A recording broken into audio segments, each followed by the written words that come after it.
এবং অন্যান্য মানুষ হাট বাজার করতে আসে। এই কাঠের সাগরটি একবার ভেঙে গেছিল, পরে আবার আমরা স্যার ওটা ইউনিয়ন পরিষদের বরাদ্দ স্যার নির্মাণ করেছি। এটি আপনি এক নজর দেখবেন, যদি কখনো সম্ভব হয়। ইউনো স্যার জানেন বিষয়টি, তো এইটি নজরে রাখবেন স্যার।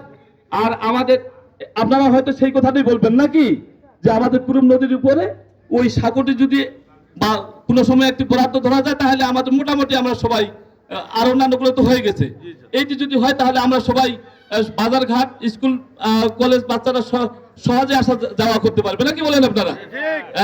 আপনারা ওই কথাটাই বলবেন স্যার। আমরা খেতে খাওয়া মানুষ, এখানে আমাদের কৃষক মানুষ, বরফ পান, টমেটো, সবজি এবং অন্যান্য উৎপাদন, কঠোর পরিশ্রমে মানুষ যা উৎপাদন করে সেভাবে করে আমরা এখানে আয় রোজগার করে আমরা চলি।